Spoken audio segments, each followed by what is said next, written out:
Массированный залп с десятка ракетоносцев, попытка ликвидации европейского министра, жуткий налет, тысячи раненых и сотни погибших, сутки после заключения перемирия, заявление сторон. Армия вошла в столицу, город парализован, экстренные меры в красной зоне, центр переходит под контроль силовиков и военных.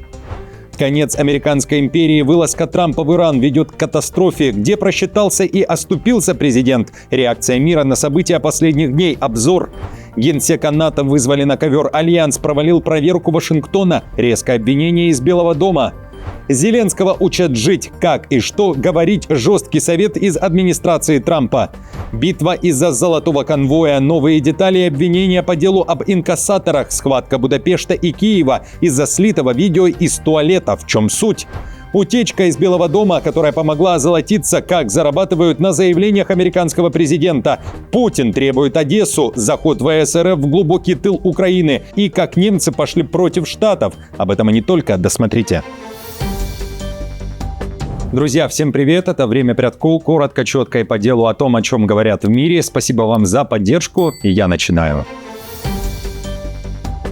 Берлин бьет по США. Германия недовольна заявлениями вице-президента Америки Венса, который на днях критиковал Европу и говорил о евробюрократах. Резкое заявление из Берлина прозвучало в ответ на высказывание Венса в Будапеште. Немецкое правительство критикует Венса за обвинения в адрес Евросоюза о вмешательстве в выборы Венгрии. Германия указала на двойные стандарты американского политика и подчеркнула, что подобные заявления не соответствуют действительности. Об этом сообщает Политика. Германия упрекнула Джей Ди Венса в лицемерии, отвергнув обвинение вице-президента США в том, что Брюссель вмешивался в выборы в Венгрии. Берлин заявил, что, напротив, визит Венса в Будапешт незадолго до воскресного голосования указывает на то, что он сам может быть виновен во вмешательстве в выборы, поскольку активно поддерживал популистско-националистическое правительство. Напомню, что во время визита в Будапешт Венс заявил, что ситуация вокруг избирательной кампании – один из худших примеров иностранного вмешательства, одновременно обвинив европейских чиновников в давлении на страну.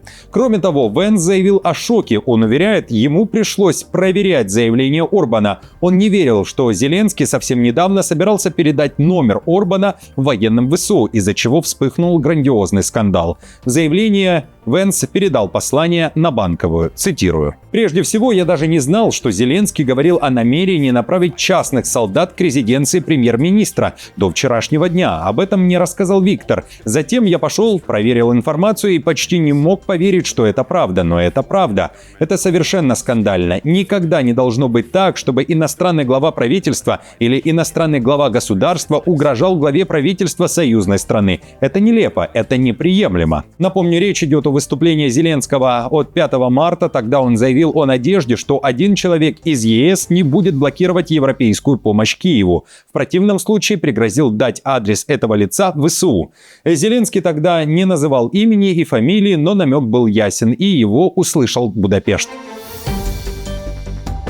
И новый виток скандала между Киевом и Будапештом из-за так называемого «золотого конвоя». Речь о задержанных в прошлом месяце украинских инкассаторах на территории Венгрии, которые перевозили миллионы налички и килограммы золота. Венгерские власти опубликовали видеозапись, на которой, как утверждают, экс-генерал СБУ, который курировал перевозку средств, подделывает документы в туалете автозаправочной станции, а его коллеги обсуждают коррупционные схемы с деньгами.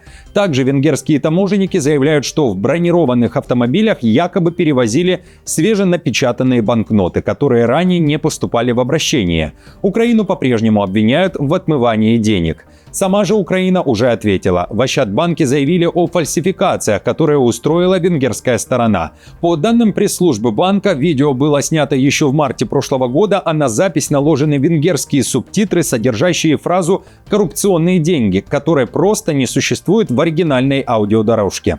В банке подтвердили, что на видео инкассаторы действительно оформляли документы на одной из парковок, однако подчеркнули, что подобная практика не является нарушением и не содержит признаков противоправных действий. Необходимость распечатывать пакет документов в дороге – нормальная практика, так как бригада выезжает еще до того момента, как наш контрагент подготавливает средства. Все инкассаторские машины оборудованы мобильным офисом. Во время именно этой поездки 10 марта 2025 года уже на маршруте произошла поломка инвертора, поэтому бригада была вынуждена воспользоваться доступом к электросети для печати документов на парковочной площадке.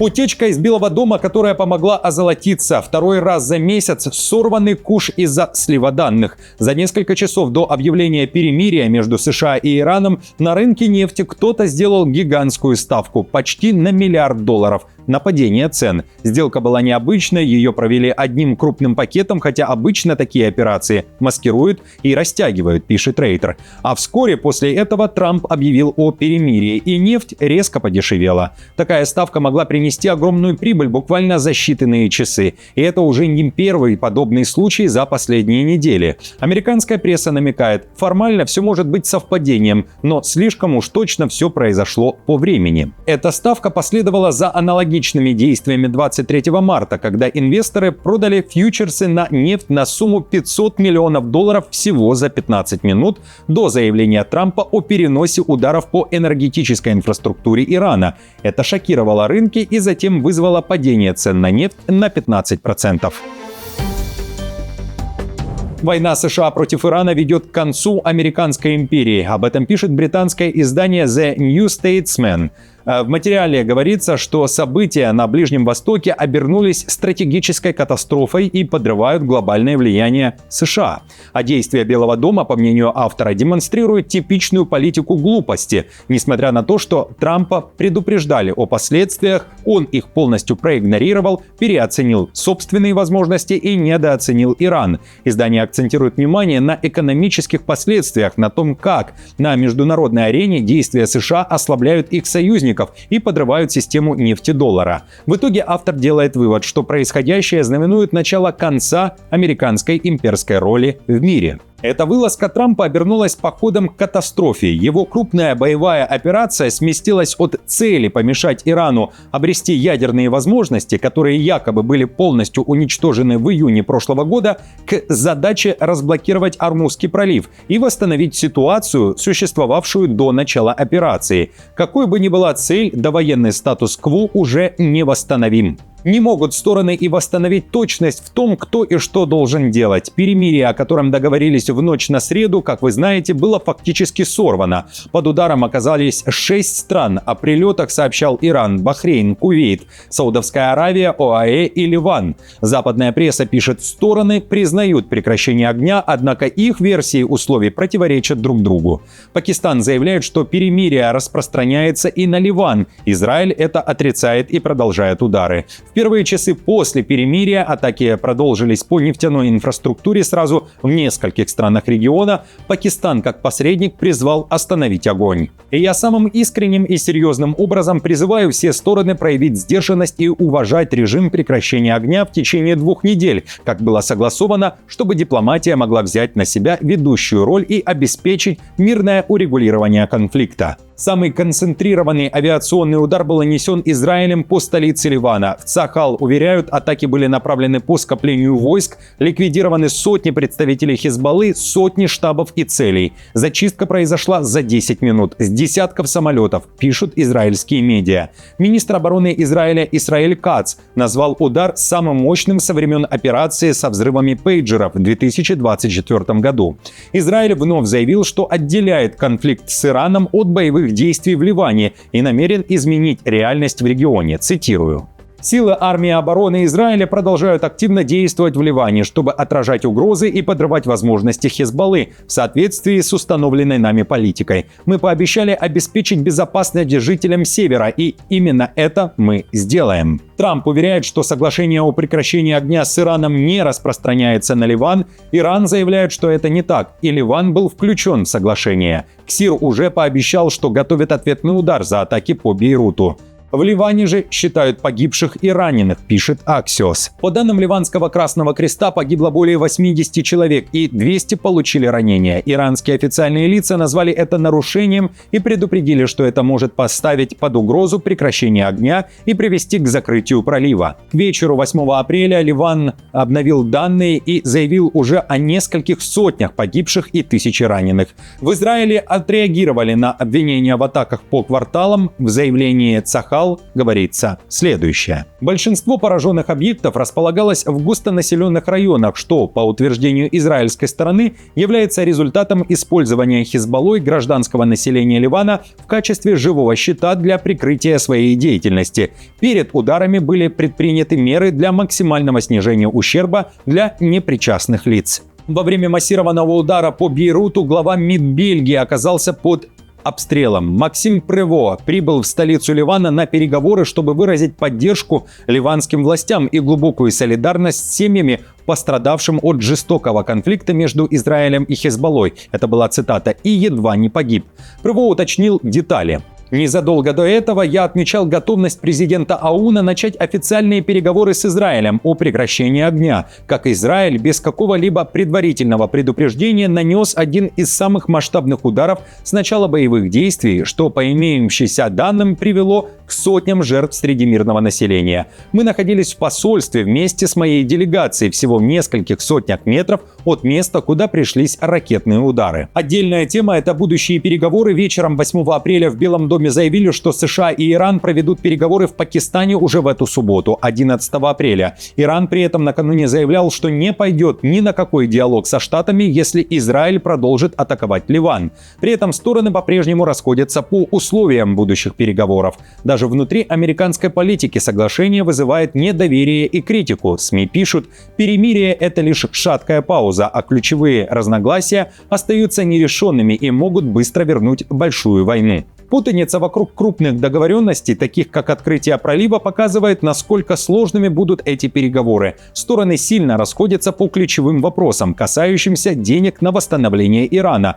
ликвидации его ядерной программы и прекращения войны между Израилем и Хизбаллой. Улицы города уже полностью перекрыты, армия стянута в столицу Пакистана, Исламабад парализован, силовики и военные заходят в город, чтобы обеспечить безопасность в связи с переговорами по Ближнему Востоку. Власти столицы также объявили 9 и 10 апреля выходными днями в связи с историческим диалогом, пишет Daily Pakistan. Армия Пакистана может взять на себя контроль за обеспечением безопасности в красной зоне, опираясь на продвинутую трехъярусную систему безопасности, чтобы гарантировать безопасность участников и бесперебойное проведение мероприятий. Благодаря введению общегородских выходных жители Исламабада получат возможность стать свидетелями ключевого момента в международной дипломатии, оставаться в курсе событий и безопасно передвигаться в условиях усиленных мер безопасности. А нужны ли переговоры? Эти вопросом уже открыто задаются в Иране. Спикер парламента Ирана Мохаммад Багер Галибаф заявил, что Тегеран не доверяет США из-за систематических нарушений договоренностей.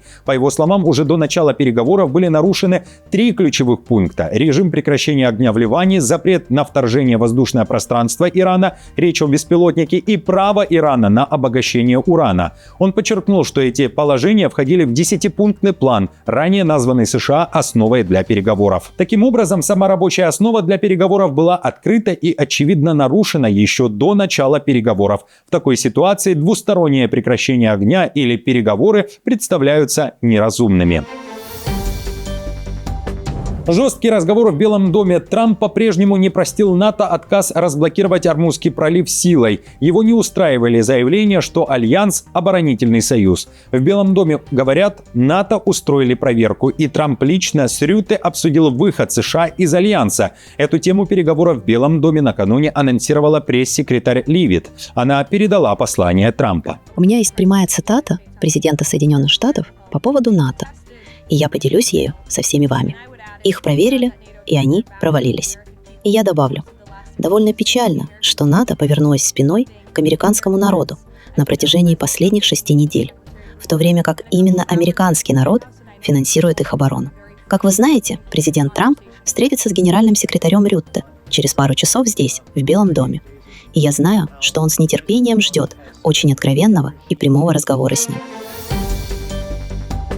Путин требует Одессу и хочет буферную зону в украинском тылу. России нужен юг Украины, и чтобы полностью отрезать Украину от Черного моря и вернуть ее под свое влияние. Об этом говорят в Комитете Верховной Рады по нацбезопасности, обороны и разведке. Народный депутат Роман Костенко в интервью Лига.нет уверяет, Юг остается для россиян приоритетным, и они попытаются продвинуться через Херсон, Николаев и Одессу, чтобы выйти к Приднестровью. Костенков говорит, что России важно оттеснить Украину с юга, чтобы ВСУ не имели огневого контроля, и для того, чтобы нанести экономический удар, связанный с потерей выхода к морю. Пока у них есть Крым, а у нас есть выход к Черному морю, можно сказать, что Крыма у них нет. С геополитической точки зрения, потому что безопасного моря для них тоже нет. И пока у нас есть выход к морю, мы достаем до Новомосковска и до всех нефтеперерабатывающих заводов и прочего, как по воде, так и по суше. Фактически они не контролируют Черное море, но если понимают, что им нужно взять его под контроль, то будут идти на юг. Это очевидно. Людей на планете стало слишком много, численность населения уже превысила пределы, которые Земля способна обеспечивать ресурсами. К такому выводу пришли ученые из Австралии, сообщает Science Alert. Они проанализировали данные за последние 200 лет и подсчитали, оптимальная численность населения около 2,5 миллиарда человек. Сейчас на Земле живет более 8 миллиардов, и эта нагрузка уже превышает возможности экосистем. Рост населения стал возможен благодаря ископаемому топливу, но это усилило климатический кризис и ускорило истощение ресурсов, говорится в публикации. Эксперты предупреждают, без изменения модели потребления ситуация будет ухудшаться, а давление на планету продолжит расти, особенно с учетом дальнейшего роста населения. Земля не может угнаться за тем, как мы используем ресурсы. Она не может удовлетворить даже сегодняшние потребности без серьезных изменений. И наши исследования показывают, что мы оказываем на планету большее давление, чем она может выдержать, пишут ученые. Друзья, на этом все. Спасибо вам большое за поддержку. Как всегда, напомню, мне будет приятно, если вы оставите свой комментарий, лайк и сделаете репост. И до встречи уже завтра.